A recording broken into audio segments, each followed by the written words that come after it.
Hi everyone, this is David Singletary. This is COP2073C, Introduction to Statistical Programming with R. In this recording we'll cover Module 11, where we'll be looking at the Tidyverse package Modelr to model some data.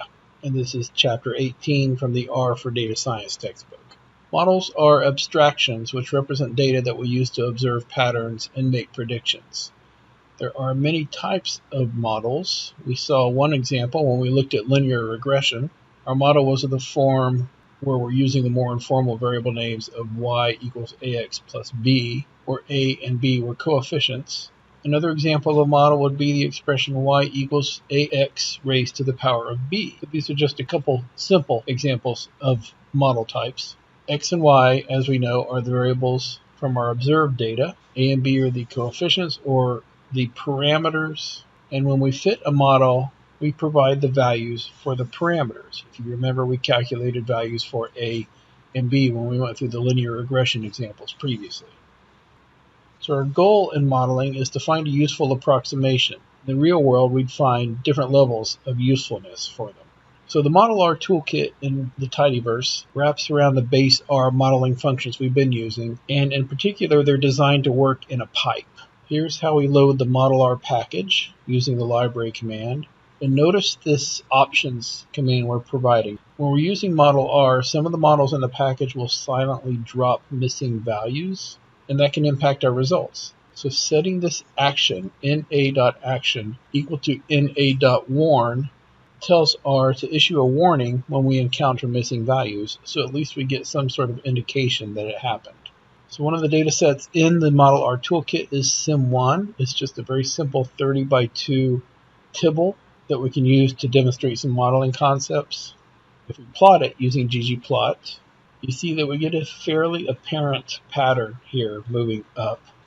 You should recognize this plot. Remember how we added smoothers with the geom abline function in Module 10 to visualize the relationship of our points? So this is that type of plot that we're looking at here. So one approach to modeling is to approximate a model visually. There's several functions in the uniform distribution family of base R stats that we can use for these uniform distributions. One example of functions we can use from this package is the runif function that generates a specified number of values between a lower and upper range. And so you see here we're running runif with 10 values between 1 and 5, and the values it produces, they aren't sequential, but they are between that range of minimum and maximum, and they are a uniform distribution based on their values. So let's use the runif function to generate a tibble of points to use for random lines in order to try to approximate our sim1 observation. So we're creating a tibble with y values of runif with this distribution, 50 points between negative 20 and 40. And then we're generating a slope of m using runif with another 50 points between negative 5 and 5. So here we're using a form of abline that's using these slope and intercept values. The intercept was our y value that we just created with runif, and the slope is m that we also created with a separate runif function. Alpha is the opacity of the lines, in other words, how transparent they are. And then we're using this models tibble that we just created with the runif functions. And then we're plotting the points of the sim1 dataset. So what we want to do here is we've generated all these lines. We want to find the lines that are approximate to our plotted points. You can see some of them aren't even close. We have a downward negative slope here, but we've got a couple that are going up to see that, yeah, we do have a few approximated models here that would fit reasonably well. So this is visualizing to see that, yeah, we do have a possible valid model somewhere in here with these, but we need a more precise method to get the best fit where we calculate those parameter values. We've seen that the lm function will do the modeling for us. We're already familiar with this function where we pass the formula and data. Remember the formula notation. Y is a function of x. Y is a dependent variable. X is one or more independent variables. And so LM finds the closest model all in a single step, where we don't have to do the approximation that we used in the previous slide. And then we've seen also the coefficient function will extract the coefficients. So we're creating a new variable, a new object here called sim1 underscore mod, calling LM with our function y is a function of x, passing sim1, and these are the columns in the sim1 data. And then we're extracting the coefficients, and we get the intercept value, and then the slope. And then we just plot it with ggplot, specify the intercept, specify the slope, and then plot the points. And so here is our precise model that we use with the LM function to come up with this fitted line. So now that we've got our model, let's use a couple of the Modelr functions to validate and visualize it as well. One way to validate our model is to predict the values and see how they match up using the model we've created with the actual data. So to do this, we'd want to select points within the data and make the predictions, and the Modelr data grid function helps us get a start on this.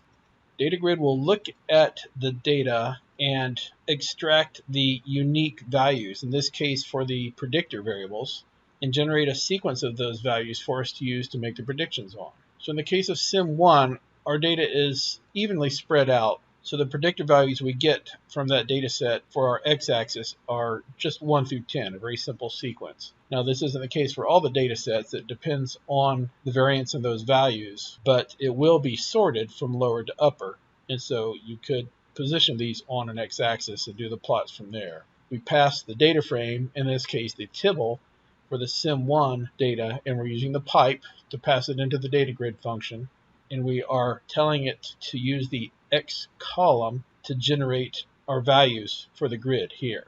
Once we have the grid, then we'll do some predicting with those values, and this is where the Modelr's add predictions function can be used. Let's refresh our model from our LM function that we calculated previously, saving it in sim1_mod.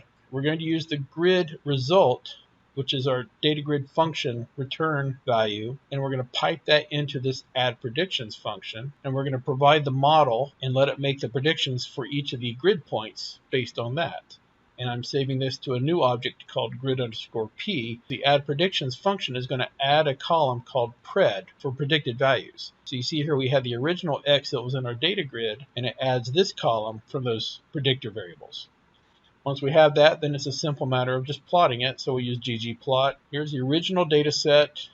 We're going to be plotting the points, and then we're going to do our fitted line using the predicted values. And so we have our predicted value grid that we created using the add predictions function, and our y values are those predicted values. We're going to make it a red line, standard size, and so this gives us our fitted line. And if you compare it to the original LM plot we did on the previous slide, you see that it looks like we've got a good approximation of that model with those predicted values. Let's work through another example of Modelr using the functions we just practiced with in the slides. We're going to use the MT cars data set. We're going to examine the relationship between the horsepower and miles per gallon. So the first thing I want to do is I'm going to create a tibble using our data set. So it's MT cars and the horsepower column and the miles per gallon column. If I look at it, these are a little messy. I don't want to plot the MT cars name when I do the graph for this, so I'm going to change my column names using the call names function. Call names, that's the tibble, and the vector HP for the first column, and miles per gallon for the second. So now we've got these nice clean column names that we'll use. So let's do the model. So I'm going to do TM as my new object to assign the model results to it. LM function, miles per gallon is a function of horsepower and the tibble T. Our results, we get the intercept, and horsepower is the slope of our line here. So let's do a quick plot of this. ggplot, tibble, aesthetic, x-axis is horsepower, y-axis is miles per gallon. Then I'm going to do an ab line, aesthetic, and I'm going to use the intercept form of this function. And I can just copy and paste these values. I don't have to type them in. And slope equals HP value. And then add the point geom, so we get the points plotted. Here's our plot. Negative relationship, so we see as horsepower increases, our fuel efficiency decreases. Now just to show an alternate version of how we might do this plot, let's use a pipe to pipe in our tibble to the ggplot function. Aesthetic, same as before for the mapping.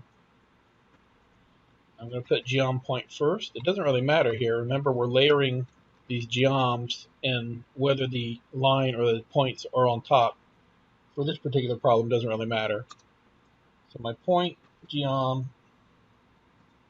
and then my add line, aesthetic, intercept equals. Now, if you don't want to be hard coding those intercept and slope values using the numerical results, you can just programmatically access them using the coefficients function. So coefficient of the model, which was TM, and then extract the first element from that coefficient function. And then slope equals coefficient again, TM, and extract the second element, which is the slope value. So this would be a more generic way to specify this abline function where you weren't depending on the specific values. And so in a script, you might want to use this. That way, when those values changed, you wouldn't have them using the literal values. You would just be using these coefficient function results. We plot, and you can see it's the same result. Now let's do predictions to compare the predicted values with the model that we've established here. So I'm going to create my grid. I'm going to call it tgrid, and I'm going to use the pipe again. I'm going to pipe the tibble into the data grid function, and I want the HP or horsepower column. That gives me this result. So as I mentioned before, you aren't going to necessarily get even increments between the values. So this is the extent of the predictor variables in this data set, 52 through 109. And so we're going to hit all the observed predictor points on here. And this would be better than just randomly picking out observed points. It's a more methodical way to make sure you're at least hitting all the observed values. So T grid P for our predictions.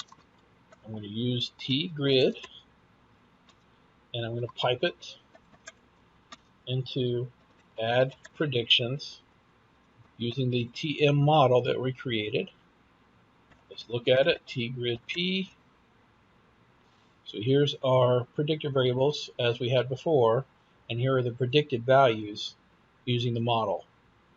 And then let's plot it. So ggplot, original tibble to get the points, aesthetic, HP, for horsepower, geom, point, aesthetic, and I'm going to plot the miles per gallon values for my points, then add my fitted line, geom line, aesthetic.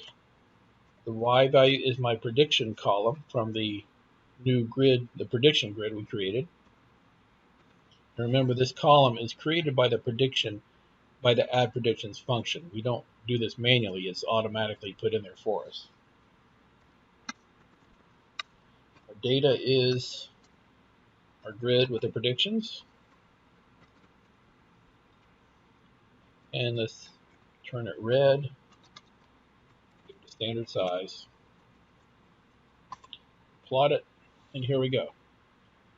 So compare this line to the one produced by our model, and you see it's a pretty good approximation.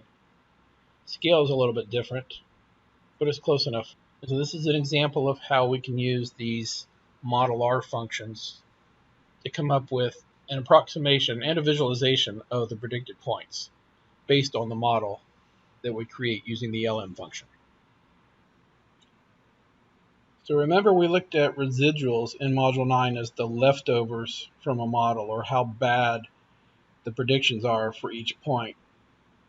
And just as it does for predictions, Modelr provides a convenience function called add residuals to calculate the residuals. So here's an example using a pipe, of course. We're creating a new object, just calling it sim1.r for residual, piping sim1 into the add residuals function, and as with the predictions function, we provide the model as the argument.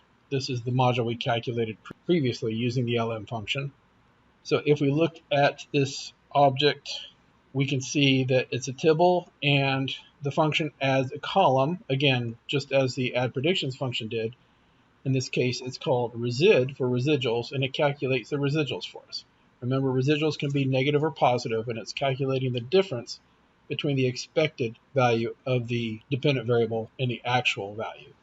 So in Module 9, we also plotted line segments to show the difference between selected prediction values and the associated residuals. Here's another way we can show that difference using something called a frequency polygon. So we have this geom we can add, freq poly. We need to pay attention to the x and y axis values here. We have the residual values on the x-axis, which is kind of counterintuitive to where you might expect them to be, because on the y-axis we're getting a count of the values of the residuals. And so what we're looking for to see how accurate our model is the number of residuals that are closest to 0. In other words, 0 units away from the predicted value. And so you see here we've got 5 residuals that are pretty much on point for this model. And we have a few that are 2.5 units away, and a few outliers on the positive and on the negative side. And so this is a different way to visualize those residual values. And in this one, we don't have to plot individual line segments for each one. We're getting a quantifier that gives us an idea of how accurate or inaccurate the predicted points are. But just as we did in Module 9, we can also just plot the residual points. Remember, we're looking for a lack of a pattern here. We've got some clustering, a little bit on some values, but for the most part it's random, and that's going to indicate that it's a good variance on our predicted values, and so our model is going to be fairly accurate. Now let's look at using Modelr to model categorical variables. There's another data set in Modelr called sim2, and it has 4 categorical variables, A, B, C, and D. And so if we plot these points, this is sim2 again, you can see we get the categories. Here's A, here's B, C, and then D with those y values for the observed dependent variables. And so let's use LM to fit a model for this categorical problem. So we're calling LM, y as a function of x, the data is sim2. And we're also going to use add predictions to generate some predictions once we have our model created.